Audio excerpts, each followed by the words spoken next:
So it goes recording.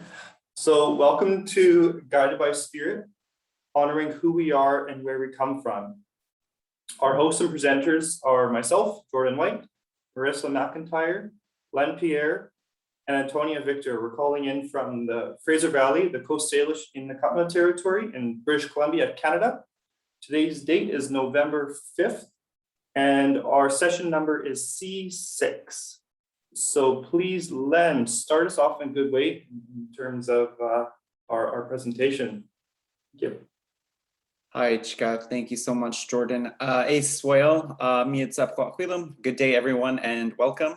My name is Len Pierre. And Jordan, are you sharing the screen for us on your end? Okay, Jordan's going to bring up a PowerPoint. And our session here is titled Guided by Spirit. And it's really our conversation today is about honoring who we are and kind of where we come from within an Indigenous context and our relationship to not just teaching and learning, but what does that mean through a decolonial lens and a reconciliatory lens. As Jordan mentioned, it's such an honor to be able to hold space with our friends and our colleagues who work alongside one another, sharing knowledge and information. So sharing space today with Marissa McIntyre, Antonia Victor, Jordan White, and myself. If we go on to the next slide, we would like to begin today's conversation with this is a regular part of our educational practice when we stand up to speak or to facilitate or to share any knowledge. Our elders always tell us, and our culture dictates, that we begin with the protocol and intention setting. And when we say the protocol really is, recognizing our point of departure. So we would like to honor and recognize that the four of us today are presenting and sharing knowledge and wisdom, as has been, shared with us by our communities and our ancestors, in these lands and territories that we call the Coast Salish and Nglapmuk First Nations. And it is by those nations' strength, grace, and resilience that we are able to do this good work. And when it comes to intention setting, we like to really honor and recognize that when we talk about, spirituality, or when we talk about indigeneity, it's very important that we talk about colonialism, power imbalances, racism, prejudice that is inherent within many of the education systems that we all represent. Now, that can bring up feelings of othering of people, but that is not our intention. Our intention is to come to this conversation with like-minded, like-hearted individuals such as yourself, with an open heart and an open mind, to just share knowledge, share a different worldview, share Indigenous perspectives on a more holistic approach to education and teaching and learning in relationship, to other systems that scaffold our modern and developed countries. So that is our intention, is to come to this conversation with not this emphasis on othering anybody or anyone, but to land on a note of relationships, kindness, respect for one another, and connection. That is our intention for our session here today. Next slide, Jordan, please. So to begin our conversation, you might have noticed within our abstract, we wanted to set the foundation for our conversation in the knowledge that we wanted to share with each and every one of you on this principle and philosophy that is quite prominent in all of our cultures, Marissa, Jordan, Antonia's, and myself. And that principle is all my relations. All my relations is first a reminder of who we are and our relationship with both our family and our relatives. It also reminds us of the extended relationship we share with all human beings. But the relationships that Indigenous people see go much farther than the web of kinship to animals, to the birds, to the fish, to the plants, to all the animate and inanimate forms that can be seen or imagined. More than that, all my relations is an encouragement for us to accept the responsibilities we have within the universal family by living our lives in a harmonious and a moral type of manner. And that's coming from Thomas King, a concept of conceptualizing what all my relations means. So quite often in our culture, we will close our prayers or our introductions by raising our hands and saying, all my relations. And it's kind of like, I use this analogy of, if you've heard of namaste, the spirit in me recognizes and honors the spirit in you. That's kind of like all my relations as well. When we're saying all my relations, we're recognizing that we are all related. We are all one. We are part of the cosmos, but we're also part of the human race. And in that recognition of we are interconnected and intertwined spiritually, we are honoring and recognizing our equality. And within our equality, we are taught and reminding ourselves that we must treat each other with kindness and respect and peace moving forward. So that's the concept and the idea that we wanted to kind of create this foundation for having today's conversation and really applying a more holistic lens to teaching and learning. Because, maybe you agree, our experience has been that our traditional education system in the modern sense is quite linear, A plus B equals C. And then, of course, in a time of progressive change and transformation, we know that there are, lots of different pieces of work that are transforming. So we wanted to offer our perspectives on that interconnection, on a holistic view of education. So with that, we're going to do a roundtable of introductions by all of our friends and colleagues who have joined us here today. And beginning up first, I'm going to hand the floor over to my good friend and colleague, Antonia. Over to you. Hi, Sepka. Etel squalawau close pitzwala, Talito quastalo, Kayatia telhomuxqui. Good day, everybody. It is good to see you, and it is good that you are here. And in my Halkomelem language, that's what I just said. My traditional name is Kayatia, and my English name is Antonia Victor, and I come from the Stalo Nation in British Columbia, Canada. I'm so honored to be here today to be co-presenting with my colleagues and to share a little bit of knowledge that I've been brought up with and how it pertains to education and the specific focus of this conference. And I'm so excited that these kinds of conversations are taking place and just to be a part of. And when I think of all my relations, just as it was expressed by my colleague Len, I've been told since I was a very young girl how interconnected we are, not only body, mind, and spirit, and how those are very aligned within us and how we need to care for each and every one of those aspects of our beings, but also to the four-legged, the finned, the winged, and the rooted, those that we walk this planet with. We treat as our brothers and sisters. We treat as we would our mother, our friend, our children, and that we are a part of how this world continues to function. And I've been taught since a young girl that we need each other in order to function, that we rely on each other physically, mentally, and spiritually to exist in this world. And I was taught growing up that the old people, the ancestors, saw a lot of visions of what the future would look like, and that there were assumptions that visitors would come to our land because they had lost that connection and that they had forgotten that connection that we have to each other and to the land. And because the Indigenous people of North America still had that connection, that people would come and with that need and that spiritual consciousness to this land to regain that connection. And I feel like we're coming full circle in the world. We're uniting, we're learning how to bridge the gaps between each other and the land that we walk upon today, and Mother Earth provides everything we need.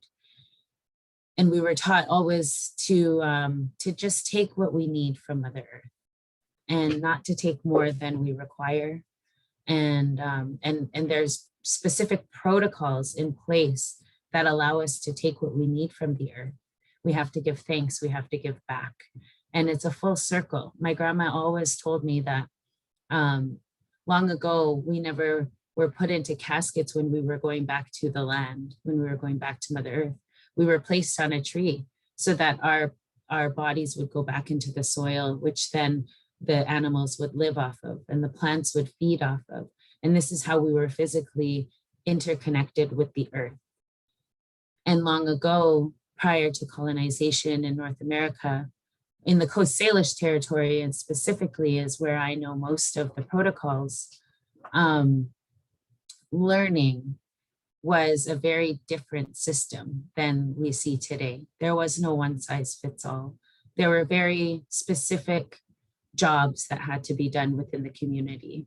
There was gathering, hunting, fishing, weaving, and building. There were many forms of structures in a well-oiled machine within our communities. And right from infancy, children were watched by the old people. The old people would watch the young people up and coming and identify their natural strengths and abilities. And if somebody looked like they were going to be a really good hunter, then they were passed on to the uncles of the community who were the hunters to teach them and to guide them. And so therefore it took a community to raise a child. It was not just the parents. It was just not one teacher teaching all things. It was the community who came together to encourage the natural strengths and abilities within the children up and coming in the communities. Everybody had an important job. Everybody was blessed with a gift from the Creator. We're always told that our natural strengths and abilities were gifts from the Creator so that we could be the arms and legs to the people. We were servants of the people. We took care of the land and we took care of each other selflessly. And because of this learning system, because of this natural strength-based learning system, it empowered people. It helped people to feel encouraged to carry out their gifts. It didn't suppress them when they felt like this wasn't right, or this enforced knowledge is not working for me. It's in which will turn around and almost dispose shame and guilt on an individual if they're not able to retain information that was maybe not aligning with who they were meant to be in the world. And so I see a lot of programs and education systems coming out within our communities that are starting to encourage this style of learning.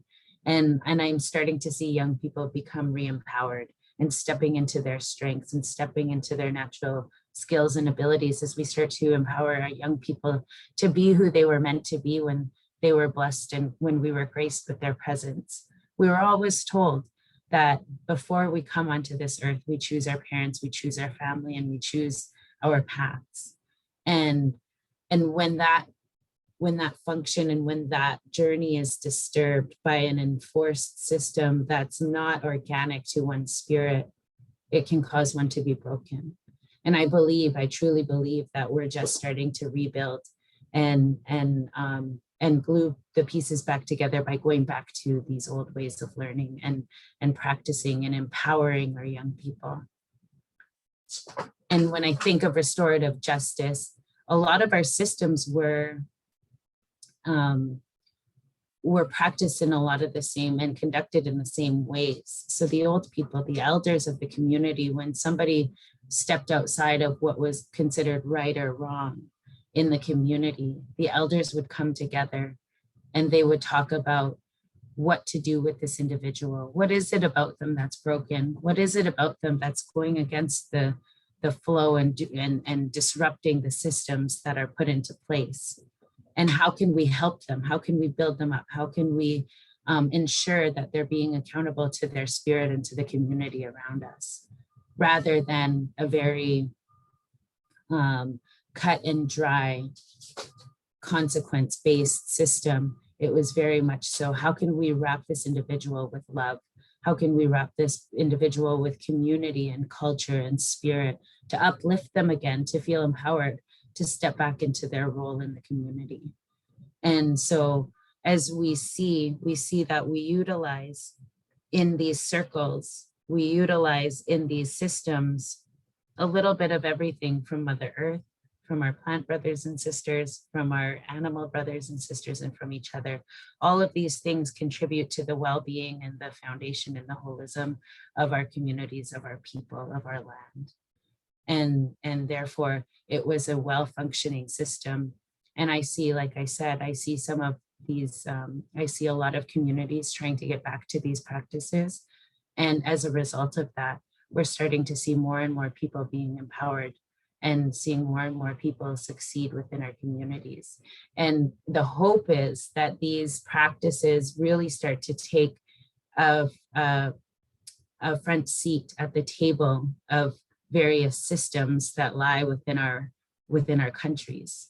We hope that people will start to adopt these kinds of systems, not only for Indigenous folks, but I think all people need to feel empowered in who they were really meant to be and who they were sent here to be, and to be encouraged based on their own natural strengths and abilities, and to be surrounded by love of their community, their people, their families, their friends, and to be uplifted in a positive light. So that's a little bit of my thoughts and sharing around all my relations. And again, I just want to thank you all for being here. And I do believe we have some questions and answers at the end of our presentation. Hi, Chuck. Thank you, Antonia. And I think what we'll do here is we'll show the slide just for a moment, and then we'll have it just so we can all see each other. That way we can see everyone who's in this dialogue together. So I'll just have a slide here for a moment. I'll introduce myself, and then we'll remove it so we can all see each other. So Aswale, Saya, Jordan Talsqui, Talitokwa, Bunibonibee Cree Nation, and Mistawasis First Nation. Good afternoon, friends. I'm Jordan. My Indigenous roots come from Northern Manitoba and Central Saskatchewan. I have European roots from Poland, Ireland, and Scotland. I identify myself as a Metis person, and really have grown to appreciate some of the teachings that come with the Metis flag. And what it represents is the coming together of Indigenous and non-Indigenous ways of knowing, doing, and being. And it's been helpful not only in my life in finding more balance, but I think it's helpful as well in terms of our colonial systems and structures, and creating a bit more balance within them, as well as Len and Antonia pointed out. Antonia mentioned many things about traditional ways pre-contact, and I'm going to talk about briefly about some of our history of colonialism and making space for some of our ways of looking at education. You can briefly lay out some elements that has influenced where education's at today, and how we can work together to create a system and structure that works for everyone in the best way possible.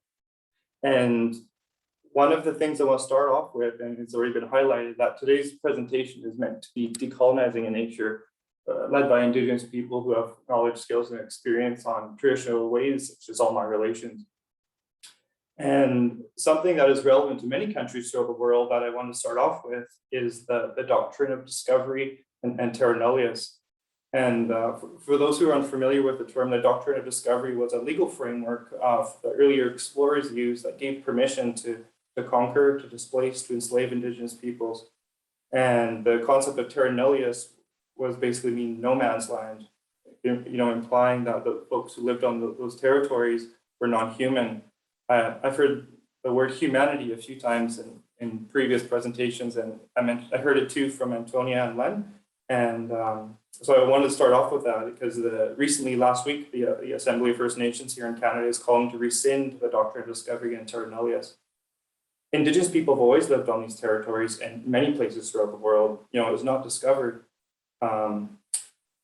Gord Hills, who's a Kwakwaka'wakw knowledge keeper from British Columbia territories, talked about the process of colonization. It started with invasion of our lands, occupation of our territories, genocidal practices such as the introduction of smallpox and forced sterilization of women, and a similar tactics such as residential schools, to quote, destroy the Indian and the child. Colonization, as we know, brought with it many things within our systems and structures. Patriarchy is one of them. A dominant Eurocentric kind of narrative that privileges people being cisgendered and people privileging heterosexuality. And when we talk about education, we really need to consider how that process of colonization has oppressed some of our marginalized and oppressed groups, and the knowledge, skills, and experience that they bring. So much of that knowledge from our for example, our Black, Indigenous, our people of color, our LGBTQ community, our immigrants, refugees have so much wisdom, knowledge, skills, experience, but it just hasn't been given the opportunity that it deserves. And all my relations is a way of many ways to create a bit more balance within some of our colonial systems and structures. And in my experience, I have vast amounts of power, vast amounts of privilege, and across numerous intersections. And more than anything, I want to use my gifts and my talents to create space. Use that power and privilege to elevate voices and to bring my friends and colleagues in the room, such as Antonia, Marissa, and Len, to speak about some of these important areas of all my relations, because I wasn't raised in an Indigenous way. I was raised very much so in a Western Eurocentric way, and just learning what it means to be an Indigenous person. So walk alongside my friends and colleagues in making space for some of these conversations and some of this dialogue. And when I think about my colleagues, I don't want to say too much, because I know in terms of all my relations, some of my friends and colleagues here have so much wisdom on all my relations that I'm just learning what it means to be. And so more than anything, I just want to use my power and privilege to create opportunity. For example, I'm a pretty good writer and good at writing abstracts to create opportunity to elevate voices. And so I done so and I brought some of our friends and colleagues in the room who are more appropriate to talk about some of these things. And I kind of a question that we have that might come up later is, how are you elevating voices of marginalized, oppressed groups in some of the educational programming and different places where you come from? And I very much, try to be an ally. Trying to be an ally is a Vicki Reynolds term, and it's very much a sign of privilege, because the people I'm trying to be an ally for need to tell me whether or not I'm being an ally, or if I'm way off the mark somewhere. I'm trying to be an ally because it's fluid and it changes from moment to moment. And sometimes I might be identified as an ally, and other times, I might say or unintentionally do something that could harm someone. And, to always make repair, keep those maintaining respectful relationships. And some people might wonder, how can I do Indigenous research or support this decolonizing work if I'm non-First Nations? Or support all my relations, this kind of thing. And I first heard this from Sean Wilson, who wrote the book Research as Ceremony from Canada. And he said, I don't identify myself as a woman, but I align with many feminist approaches. Similarly, you don't have to be Indigenous to align with Indigenous, IST, Indigenous approaches. And I thought that was important because it brought a lot of inclusivity, and we know many parts of our world here are holistic, interconnected, balanced. Many belief systems have that included, and it's reflected in many ways of knowing, doing, and being. And I want to bring up the slide here again, because it's really important just to show the Lecamal territory that we come from, one of the many territories that we come from here.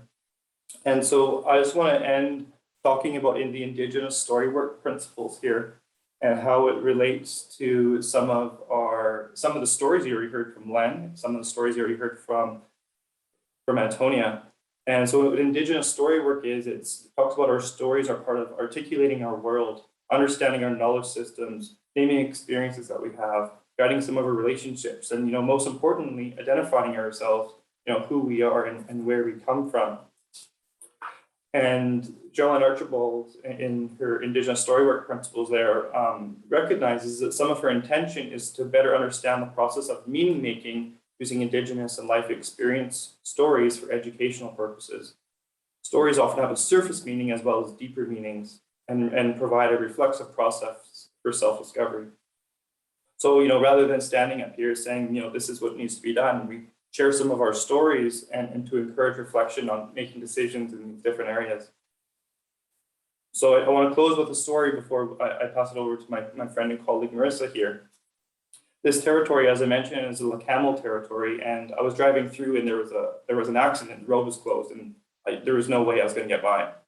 The truck in front of me pulled around and said, hey, follow me, come around, I know how to get by. So I didn't hesitate, I just pulled my car around, I followed this guy, and we turned the corner. Someone else said, you're not going to get by, there's another roadblock up the road. But well, for whatever reason, I trusted this guy and followed him through the back roads, went through, there was gravel roads, there was dirt roads, there was mountains, we drove past fields, lots of potholes. And we got to the other side. We got to where I was going to the other side of that roadblock. And the story is sharing that, sometimes we need the local people to show us the way. There might include some fear, some skepticism, uncertainty, but we need to trust, that this local guy showed us the back roads and got me where I needed to go. We need people to pave the road, and we also need people to show us the way. And that road with the path is not the only path that we take. Thank you for listening to my story here, and I'm going to pass it to Marissa. And so we'll leave the slide up just for a moment here, and then we'll remove it just so we can be each other in the same collaborative space.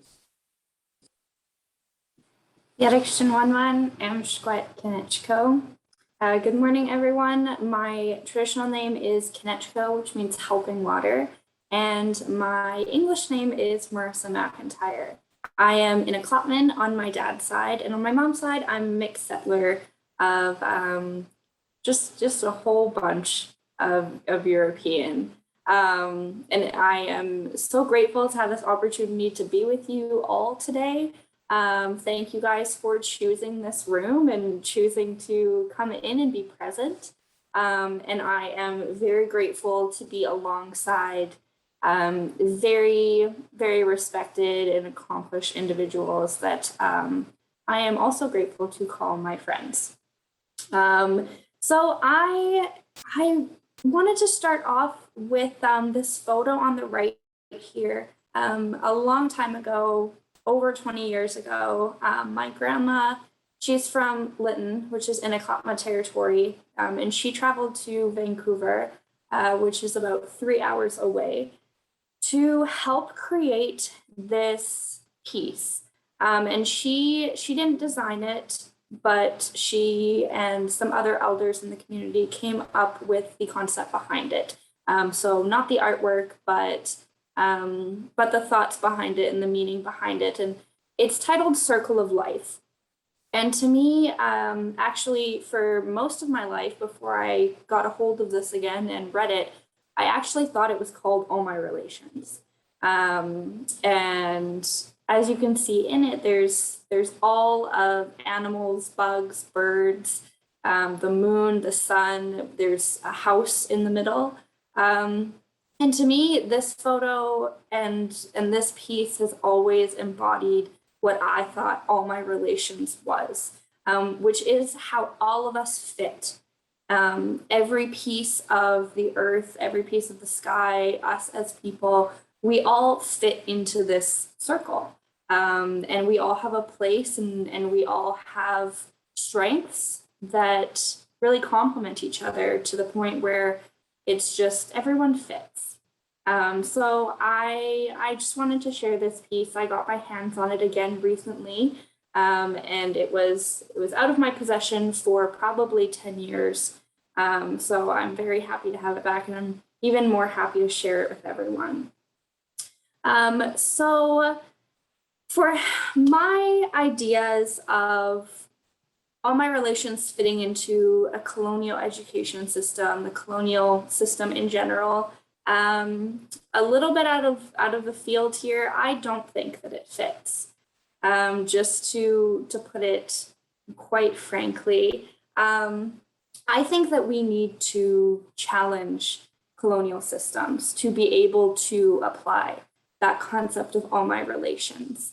I don't think that our colonial system has a place for it or has the design for it. I think that our systems right now are shifting, and I think they are shifting towards the positive. But what I'm finding is that the forms of educating are shifting into more of a holistic, more of an outside of the box kind of form. In a lot of cases, there are examples of experiential learning, but what I'm finding that gap is where we really need to start applying Indigenous views of learning and education is in the actual marking system, the actual outcome system. We have this shift towards different forms of teaching, but we are not shifting learning outcomes into those forms as well. So what I see as a gap is we still need to check off these boxes, these colonial boxes of what we think education is, education outcomes are. When really, as Antonia and Jordan was saying before, this person may benefit somewhere else. This person's idea of wisdom and learning and their outcomes may be in a completely different direction than what our colonial system wants us to fit them into. So for us to constantly challenge colonial ideals and accept other systems, we also need to take a step back. As Antonia said, it took a village to raise a child. It took a community to raise a child. And when we have one person and all of the weight of education on one person, one teacher's, one educator's shoulders, that's a lot of pressure. That's a lot of pressure to shape these minds, and they need a community, and educators, us as educators, need a community to help educate. And so if we're considering that concept, that decolonial concept, having other people come in and teach for us is in some cases very frowned upon. You should be able to teach your own classes. You should be able to communicate what you're trying to say. You should be able to teach everything, all of the curriculum, all the way through. But sometimes you're not the expert on every single case.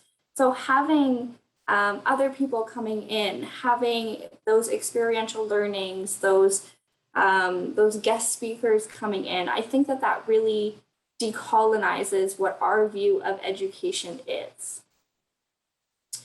And then when we are grading someone, when we are taking a look at the minds that we're forming, the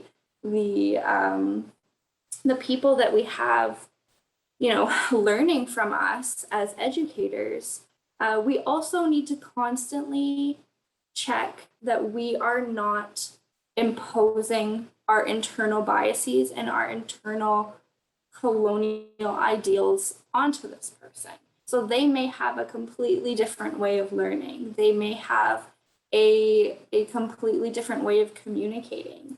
And when it doesn't fit into that colonial box, that's when someone is considered, they're considered distracted, or they're considered not as bright, or needing to be held back a little bit, or needing a little bit more extra help. But really their way of learning may be completely different. And that's something that Indigenous people have recognized since time immemorial. And something that, us as educators need to kind of keep in check and monitor, and constantly monitor ourselves and see if we are expecting too much, or we're expecting too different of what this person needs. And something else, the final thing that I'm going to bring up is really person-centered and empathy-centered education. This kind of all ties into everything that has been discussed so far. But oftentimes, we educate so much, we see so many people, that we're forgetting that behind each person that we talk to, there's their entire life. There is so much going on in their life that we don't know about. We get them for such a small amount of time. And oftentimes deadlines and, our job kind of gets in the way of us being able to see a whole life behind those person's eyes, and something that's going on in their home, or something that's going on in their family. I have always thought and always believed, and I didn't really grow up that close to my indigeneity as well, I only reconnected with it about 10 years ago. And even then, I still grew up being told and knowing that, you know, at the end of the day, what's going on in your real life, your family, your relations, your community relations is going to have a lasting effect on you. And I find that a lot of the times as educators, we forget that. Oh. Sorry, I think my computer did something, but I'm back now. But I think that a lot of the times as educators, we forget that. We only see a very small portion of people. We see how they act out. We see how they react to certain situations, but we don't see what is going on at home. We don't see what's happening in their community. And that's something also that we are imposing on them when we expect them to leave everything at the door. I'm sure people have heard that before. When you're here, any other problems you're having, you leave it at the door and you can pick it up on the way back. But that's not realistic and that's not our way. So we need to make sure that we're not imposing that leave it at the door, because that is not our traditional way. Our traditional way is community support, all of us coming together and finding a solution, as Antonia had talked about, with the elders speaking. And yeah, I think that for all my relations to fit into a colonial system, we need to break down that colonial system and start accepting other forms of education and other forms of learning. So thank you so much. The sun is blinding in my eyes all of a sudden. So it was lovely to speak to all of you, and I am going to pass it over to Len. Thank you so much. Hi, Chika. Thank you so much, Marissa. And just once again, you know, my name is Len Pierre. My ancestral name is Palikulak, and I am Coast Salish from Metis First Nation. And it is it is really filling my cup to be able to sit alongside Marissa, Jordan, and Antonia. And as you know, we are all educators, primarily in the healthcare system today. That's where we, you know, are aligned in being colleagues. And when we were kind of coming together and wanted to hold this space for this presentation this morning in this part of Canada, in British Columbia, Canada, it's 9:39 in our time. When we were planning about coming together and holding the space, you know, we really kind of wanted to just have this idea that if we sat in a virtual circle, we would really just, you know, share our experiences in growing up Indigenous, becoming Indigenous, and teaching indigeneity in a time of truth and reconciliation and a time of, you know, massive progressive change that is happening. And so, you know, every time I get to sit with my colleagues here, my friends, I'm always learning. And I think that that's one of the most beautiful things in terms of all my relations is, you know, learning is ongoing. It's an ongoing, lifelong endeavor. And, you know, within that, there's humility, whether you're Indigenous or not, you know, and I really honor and recognize that when it comes to Indigenous knowledge, you know, we're all on this path to, you know, learning and expanding our social perceptions and what that means. So to really move this conversation, I'm not going to speak for too long. I really want to, we have it in our hearts and minds to leave ample room for any questions that you might have, or for us as educators, asking us about our experience in teaching indigeneity, teaching decolonization, teaching culturally safer practices for Indigenous learners that you might have in your classroom. You know, we're happy to answer any questions that you have in mind. Nothing is off the table for discussion around today's topic. But I think I'll just end and close by recognizing that the pathway forward is through expanding our social perception for Indigenous experiences. Whether you're new to the conversation or you're, and I just learned this today from Jordan, or if you identify as an Indigenist, right? That same mentality of being a feminist. You don't have to be a woman to be a feminist. And you don't need to be Indigenous to be an Indigenist. I learned that today. You know, the pathway forward to, you know, becoming an Indigenist, I think really is applying a decolonial lens, a decolonial framework for, you know, the work moving forward, dismantling, deconstructing, disrupting our colonial systems that are scaffolded in within a lot of our education systems. You know, it's our systems are quite designed and built to serve a very small portion of the population. And it really wasn't designed with Indigenous experiences in mind.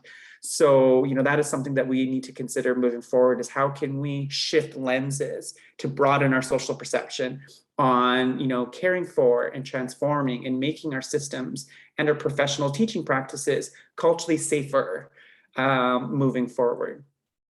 So with that, you know, I think I just, on behalf of our team here, just want to raise our hands to each and every one of you for sitting and listening and learning. We're happy to answer any questions. Now, we do have some guiding questions just to kind of engage and spark a dialogue for our remaining 18 minutes here. And just so you know, because you've seen all of us, Marissa, Jordan, and Antonia, you know, quite often we raise our hands. In our culture, that's a sign of respect.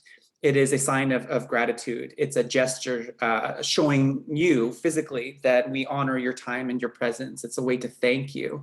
So if you ever see a Coast Salish person or an Nglatmak person or an Indigenous person raise their hands to you, feel free to raise your hands in return as a gesture of, you know, reflecting and echoing that gratitude back. So yeah, thank you all. Hi, Sepka.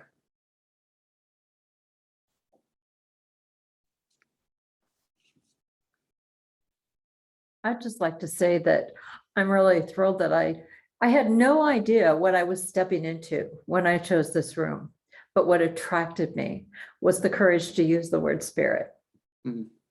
And not just, you know, to so many people see the word spirit and they think religion or religiosity, but to me, spirit is addressing coherence of an entire system. It's where input, throughput, and output match, where what is equal. And what you're talking about from my perspective, you know, as a privileged white woman, you know, by the way, born in Bellingham, Washington. So that was also another kind of fun little synchronicity here. We have been habituated to standards based on normal. And we don't know what normal is. And normal is actually predicated upon abnormal. Okay, so what we're taught, what everything that you're talking about is I like to remind people that we go back and there are three mothers. We are all connected.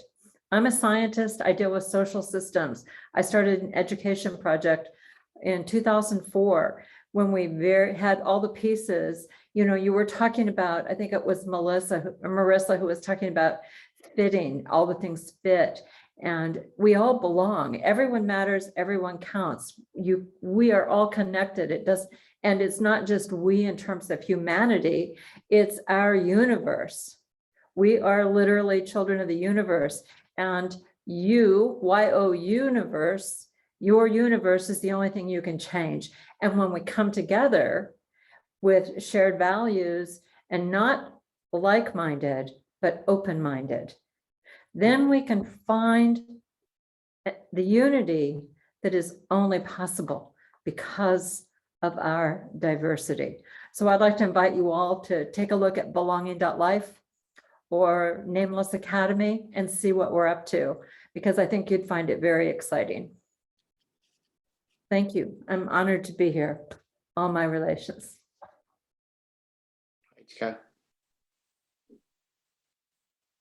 One thing that just came to mind as you were sharing, Lynn Claire, and you know, I think possibly Len or Antonia might be better to speak to this, but the first thing that came to mind for me was a Hokomelan word by the term shweli, SHXWELI, shweli.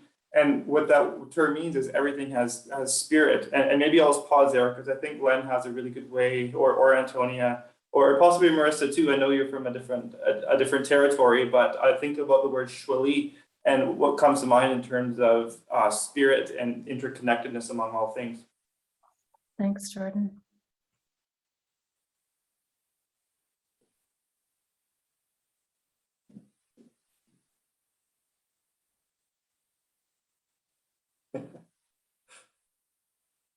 Len? Antonia? I Antonia. know you do. Yeah, I would like to hear from Antonia because she was always on this little tiny postage stamp kind of screen. I couldn't really see you, and I would love to see you full screen to connect. Oh, yes. There you so- are. Hi. Thank you, Jordan. So yeah, I guess usually we utilize that to identify our connection to the other side, right? And that deeper consciousness that guides us within our heart, that little voice that gets louder as we quiet our minds and tap into our spirits. And I believe it's believed that all living things like as we mentioned, all my relations, all living things carry this shwali, and it's the one thing that interconnects us to each other, the land, and those that share the earth with us. And so when quite often when we're doing our dancing or our singing in our ceremonies, we call upon this to grace us with its presence and to almost amplify that connection that we have. And that's how we amplify the connection, is through our songs and dances that come in those quiet moments to very select people. So when we're fasting in the mountains, or when we're quieting down in our ceremonies, quite often that's when we're able to hear the songs and see the dances that we carry forward. And these are just practices that assist us in connecting with our peers in our ceremonies, and ultimately the spirit, the shwali. Oh, I would just like to invite you all to take a look at my work, what I've been doing for 35 years. It's at Marion, MEREON.org. So just, if you make a note, I think you will definitely connect. I've met with Indigenous elders all around the world, and I think you'll find it very exciting. Cool, thank you. Sorry, can you say that again, Lynn? Yes, Lynn? MEREON.org. Hi, Chika, thank you. And Marion is not it's not a name, it's the formula. Okay, Just so you know, they're all mathematical symbols. awesome. Thank you for sharing. One of the things that surfaced for me when you were speaking, Lynn Claire, was around the relationship between normal and abnormal. And the Hulkamilan word I thought you were going to say, Jordan, was nutsamot, because that's also another traditional value and philosophy and mindset that we hold near and dear to our hearts as Indigenous peoples, is this coming together as one heart and one mind and one spirit. That was our view of normal. Because we are tribal systems, we couldn't afford to, ostracize or stigmatize or, anything that was seemed abnormal really was just different. And Antonia spoke about that in her introduction, just how, our differences really become our strengths. And that is one of the most beautiful and fascinating ways I think that we can look at, how we define abnormal within learners is, whether you have we have a designation for everything in education, right? Learning disability, learning ability, behavior designations, and those kinds of things. And we were in conversation leading up to today, the four of us, and we were talking about, the relationship between, your difference, and see how our communities would see your difference as your strength. And I know Marissa has some examples, but really seeing those little things that make you different that would really normally pathologize. We do so much pathologizing of Indigenous learners, not just Indigenous learners, but anybody with a difference that is seemed to be abnormal.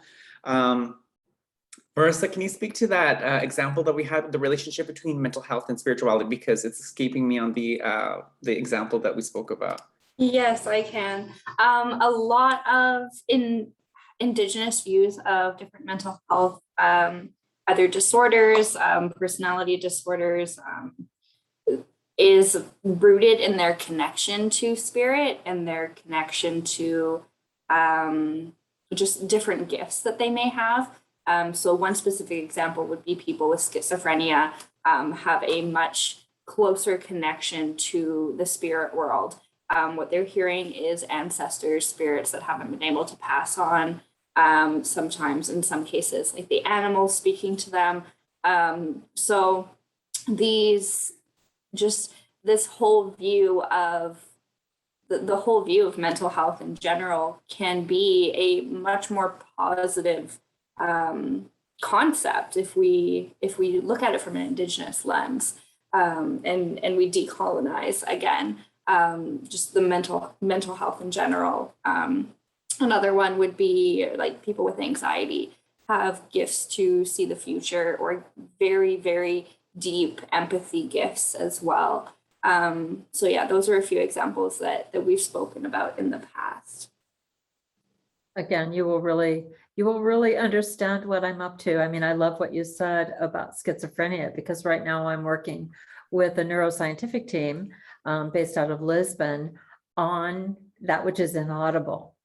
And if you look at Marian.org, you'll see what an inaudible frequency does. And I would suggest to you that yes, they are definitely living in the realm of spirit, but what if they're tapping into a different frequency of time? So I'm very excited. And, unity is, again, it's all about our diversity. We're all stardust. We are everything. Everything is made of stardust. And the only thing that makes us unique is not different, it's the differences in how our star stuff is formed. I just wanted to take a moment and share my gratitude for this session and for you all sharing your stories. I think for me, just listening to them, I knew I was coming into actively because this is a space I want to listen more in. I think that what you said, Len, about the work of, broadening our social perception of what Indigenous cultures are right now and making them more visible, particularly even for me as a mother of two young boys, it's important to me that I do that here where I live in Colorado, and that I grew up on this land, but it wasn't talked about with me as something that an Indigenous way of thinking was not part of my world. So I'm actively listening more and figuring that out. But the space that I have lots of like little swirls going on with everything that everybody said. But one space that I'm connecting to as well is that I teach a child development course in an early childhood leadership program.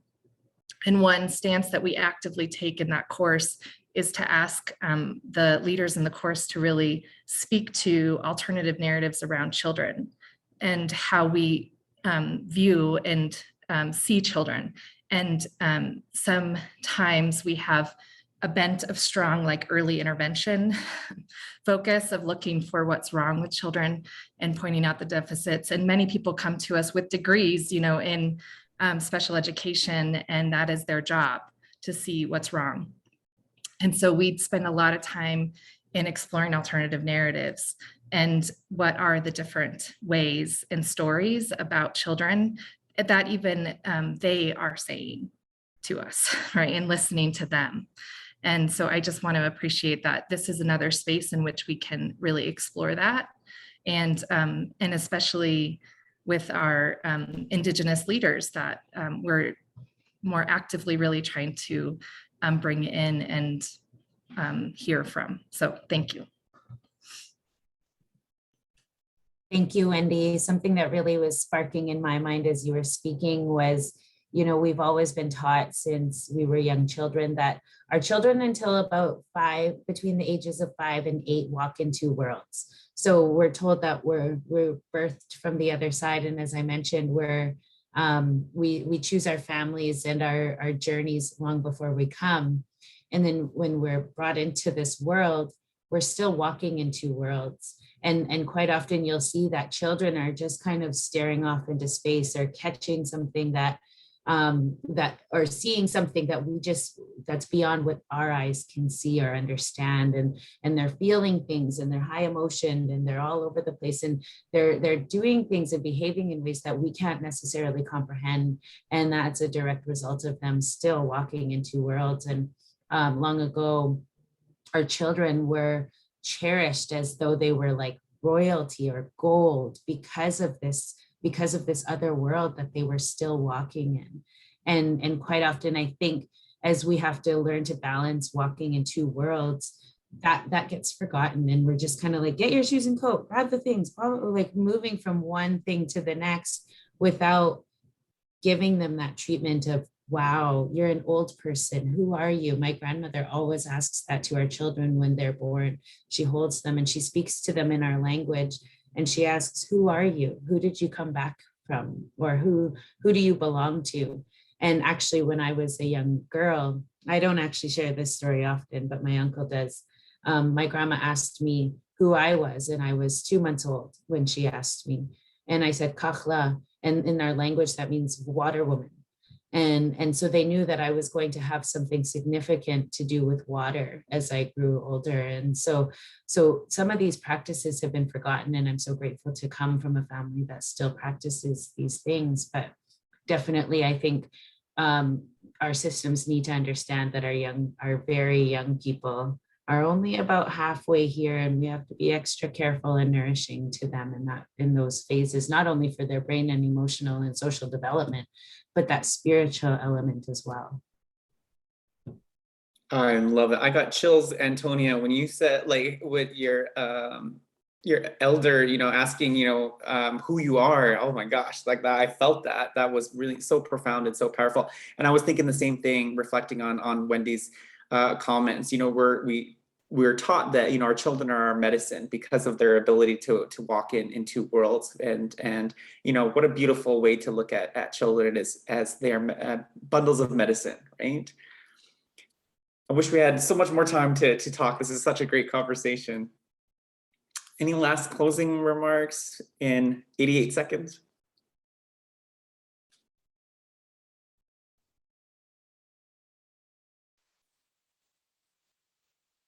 I can share one last story in that amount of time, and as well as to say thank you.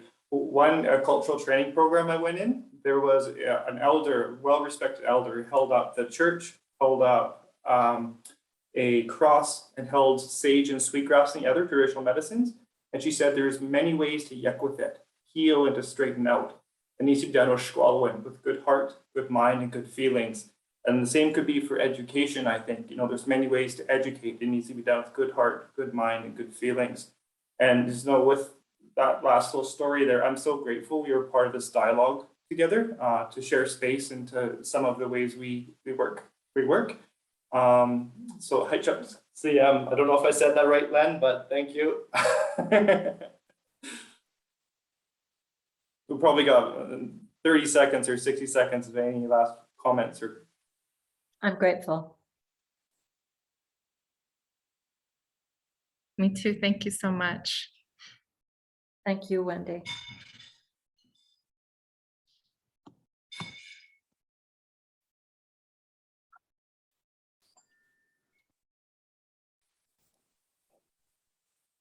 Breakout rooms. Alex, is everyone back? Yes, the breakout rooms are closed. Yes. Okay, the breakout rooms